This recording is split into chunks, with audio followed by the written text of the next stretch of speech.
আশা করি তোমরা সবাই খুব ভালো আছো। আজ আমি তোমাদের দ্বাদশ শ্রেণী থার্ড সেমিস্টারের ভূগোল বিষয়ের ২ নম্বর অধ্যায় ভূমিরূপ গঠনকারী প্রক্রিয়া এর সমস্ত গুরুত্বপূর্ণ এমসিকিউ কোশ্চেনগুলো তোমাদের সামনে তুলে ধরব।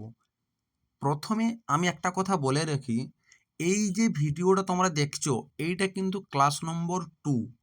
এর আগে কিন্তু ক্লাস নম্বর 1 আমি আরেকটা ভিডিও যেটা প্রথম অধ্যায়ের উপর কিন্তু দিয়ে রেখেছি, আর এইটা কিন্তু ২ নম্বর অধ্যায়। এইটা কিন্তু তোমরা মনে রাখবে, কারণ ওই ভিডিওটা প্রথমে দেখে সমস্ত খাতাতে কোশ্চেনগুলো একের পর এক তুলতে থাকো। আমি কথা দিচ্ছি এর বাইরে তোমরা কিন্তু কোনো কোশ্চেন পাবে না, এর মধ্যেই তোমরা সমস্ত কোশ্চেনই পাবে। সমস্ত গুরুত্বপূর্ণ কোশ্চেনগুলোই আমি কিন্তু তোমাদের সামনে সম্পূর্ণ বিনামূল্যে তুলে ধরছি। দেখো, প্রথম যে কোশ্চেনটা তোমাদের রয়েছে, বহির্জাত প্রক্রিয়ায় অংশগ্রহণকারী শক্তির নাম কি? সমুদ্র তরঙ্গ।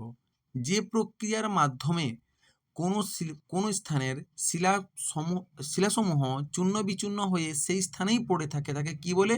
আবহবিকার। ভূ অভ্যন্তরের শিলা ও মাটির যে অংশ জল দ্বারা সম্পৃক্ত অবস্থায় থাকে তাকে কি বলে? না ফ্রিয়েটিক স্তর। তারপরে নেক্সট প্রশ্নে কি রয়েছে, যে দ্বিতীয় ক্রম ভূমিরূপটি কি? না মালভূমি। অবরোহণ বলতে সাধারণত কি বোঝায়? নদীকে বোঝায়। নেক্সট দেখো, এই কোশ্চেনগুলো তোমরা স্ক্রিনশটও নিতে পারো কিংবা একের পর এক তোমরা তুলতে পারো। আমার মতে তুলে নেওয়াটাই হচ্ছে বেস্ট।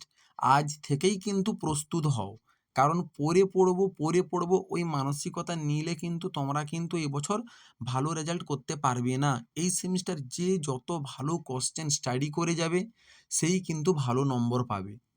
৬ নম্বর প্রশ্নে কি বলেছে, যে প্রক্রিয়ায় প্লাবনভূমি গঠিত হয় তা কি? আরোহণ। হিমবাহ প্রদেশের মণিকরণের উষ্ণ প্রস্রবণটি কি ছিল? চ্যুতি। আবহবিকার ও ক্ষয়ীভবনের সম্মিলিত ফলকে কি বলা হয়? নির্মোচন বা নগ্নীভবন। গ্রেড শব্দটি প্রথম কে ব্যবহার করেন? জি.কে. গিলবার্ট। নদীর ক্রমান্বয়ে ভারসাম্য অবস্থায় পৌঁছানোকে কি বলা হয়? পর্যায়ন। যে প্রক্রিয়ায় ভূগর্ভস্থ জল স্তর ওঠানামা করে তাকে কি বলে? জলচাপ। ভারতের প্রস্রবণ রেখা কোথায় দেখা যায়? দেরাদুনে। গ্রেড শব্দটি প্রথম কে ব্যবহার করেছেন? জি.কে. গিলবার্ট। খুব গুরুত্বপূর্ণ কোশ্চেনই কিন্তু আমি তোমাদের মধ্যে তুলে ধরছি।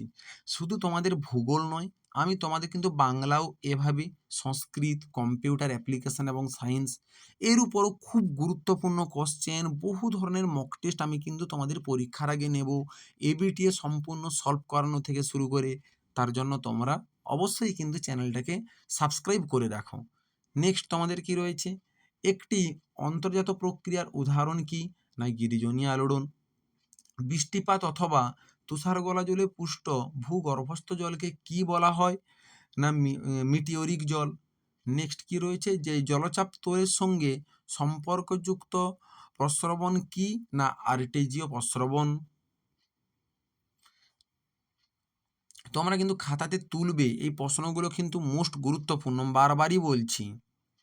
এর আগে যে ভিডিওটা তোমাদের ছেড়েছিলাম ওর কিন্তু ফার্স্ট পিন আমি আমার কমেন্টের ফার্স্টে দিয়ে রাখবো, কিংবা ডিসক্রিপশান বক্সে আমি কিন্তু দিয়ে রাখবো, তোমরা কিন্তু ওই ভিডিওটাও দেখবে। ভূমিরূপবিদ্যায় পর্যায়ন ধারণাটি কে প্রবর্তন করেন? চেম্বারলিন ও সেলিসাবেরি। অবরোহণের অন্তর্গত নয় এমন একটি প্রক্রিয়া সঞ্চয়। ভৌমজলের ভাণ্ডার অব্যাহত থাকে কোথায়? জলচক্রের মাধ্যমে। ভঙ্গিল পর্বত গঠিত হয় কী কারণে? গিরিজনীয় আলোড়নের ফলে। নদী দ্বারা গঠিত ভূগর্ভস্থ জলস্তর কি বলা হয়? নদী প্রবাহ। বৃষ্টি বা তুষারগলা জল মাটির নিচে কিভাবে প্রবাহিত হয়? মিটিওরিক জল। এই জিনিসটা কিন্তু এগুলো কিন্তু পড়বে।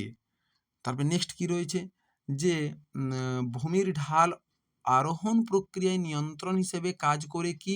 না ভূমির ঢাল। বহির্জাত প্রক্রিয়ায় শক্তির মাধ্যমে জলস্তরের পতন হলে তাকে কি বলে? আবহবিকার বলে।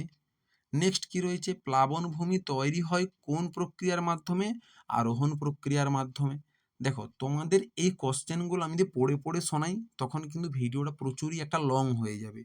তোমরা কি করবে, ভিডিওটা তোমরা কন্টিনিউ দেখে নেবে, আমি পরপর একের পর এক কোশ্চেনগুলো আমি দেখিয়ে দিচ্ছি, বুঝতে পারলে? আমি তো বা তোমরা চাইলে কেউ স্ক্রিনশটও করে নিতে পারো, স্ক্রিনশট করেও তোমরা লিখতে পারো। এই কোশ্চেনগুলো করে যাও। আমি কিন্তু এর প্রথমে আর একটা ভিডিও কিন্তু আমি দিয়ে রেখেছি, কারণ এইটা হচ্ছে আমার ভূগোলের ২ নম্বর ক্লাস। প্রথম ক্লাসের প্রথম অধ্যায় থেকে আমি কিন্তু উত্তর সহ এইরকম কোশ্চেন কিন্তু খুব গুরুত্বপূর্ণ কোশ্চেনগুলো কিন্তু তোমাদের মধ্যে আমি তুলে ধরেছি, যেগুলি পরীক্ষাতে আসার সম্ভাবনা প্রবল, বুঝতে পারলে? একের পর এক কোশ্চেনগুলো কিন্তু তুলবে, ভালো করে পড়ো, বারবার বলছি। আজ থেকেই তোমরা রেডি হও যে আমাদেরকে পড়তে হবে, আজ থেকেই রেডি হও।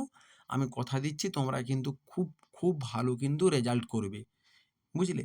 কারণ এই তো একটা বছর উচ্চ মাধ্যমিকটা, ক্লাস 11টা যা করেছো করেছো, থার্ড সেম ফোর্থ সেম একটু ভালো করে পড়ে নাও, বুঝলে? কিছু না কিছু একটা তোমরা করতে পারবে, একটু পড়তে হবে। স্ট্রাগল না করলে কিন্তু জীবনে সাকসেস পাওয়া যায় না, আমি বারবারই বলছি, বুঝলে? অনেকের মধ্যে প্রশ্ন আসতে পারে, স্যার পিডিএফ দিয়ে দিন। দেখো আমিও কিন্তু এটা স্ট্রাগল করেছি, বানিয়েছি, বই ঘেঁটে সমস্ত ইম্পর্টেন্ট কোশ্চেনগুলো আমি তুলেছি। এই একটু পরিশ্রম, এই ভিডিওটা দেখে নাও, একের পর এক তুলে নাও, এই পরিশ্রম করতে শিখো। আমি কথা দিচ্ছি সফলতা কিন্তু তোমরা পাবেই পাবে। দেখো সমস্ত গুরুত্বপূর্ণ কোশ্চেনই কিন্তু আমি তুলে ধরছি। চুনাপাথরের গুহার ছাদ থেকে থাকা ভূমিরূপটির নাম কি? স্ট্যালাকটাইট। ভারতের একটি উল্লেখযোগ্য কার্স্ট অঞ্চল কোনটি? বরা গুহা, বুঝতে পারলে? কার্স্ট শব্দটি উৎপত্তি কোথা থেকে হয়? জার্মান থেকে হয়। কার্স্ট অঞ্চলে ধসের ফলে সৃষ্ট ভূমিরূপটি কি? কার্স্ট বাতায়ন, বুঝলে? মিটিওরিক জল কি? যে বৃষ্টিপাত ও তুষার গলা জল ভৌম জলে পরিণত হলে তাকে মিটিওরিক জল বলা হয়। ভারতের কোন স্থানে সিঙ্কহোল দেখা যায়? ভারতের উত্তরাখণ্ড রাজ্যের দেরাদুনে সিঙ্কহোল দেখা যায়। কার্স্ট অঞ্চলে দ্রবণ কার্যের ফলে সৃষ্ট সুড়ঙ্গ মুখকে কি বলা হয়?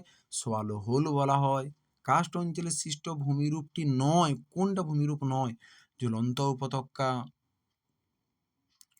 বুঝলে? এই যে কোশ্চেনগুলো সবগুলোই গুরুত্বপূর্ণ কোশ্চেন, কিন্তু বিশাল বড় সিলেবাস, মোস্ট গুরুত্বপূর্ণ। যে কোশ্চেনগুলো একই সিলেবাস, কিন্তু তোমাদের বই সেমিস্টারে চেঞ্জ হয়েছে, কিন্তু ক্লাস 11-12 বিগত বছরেও কিন্তু এগুলো ছিল। বিগত বছর বলতে 2012 থেকে যেটা 24, সরি 14 থেকে 24, ওদেরও কিন্তু যেগুলো উচ্চ মাধ্যমিকে বারবার ঘুরিয়ে ফিরিয়ে যে কোশ্চেনগুলো এসেছিল, আমি সেই কোশ্চেনগুলোও কিন্তু তোমাদের সামনে তুলে ধরেছি, যাতে তোমরা সমস্ত প্রশ্নগুলোই এখান থেকে কমন পাও। একের পর এক খাতাতে তুলতে থাকো অধ্যায় ওয়াইজ। আমি কথা দিচ্ছি 2 মাসের মধ্যেই আমি ভূগোল বইটা এভাবেই কিন্তু আমি শেষ করে দেব।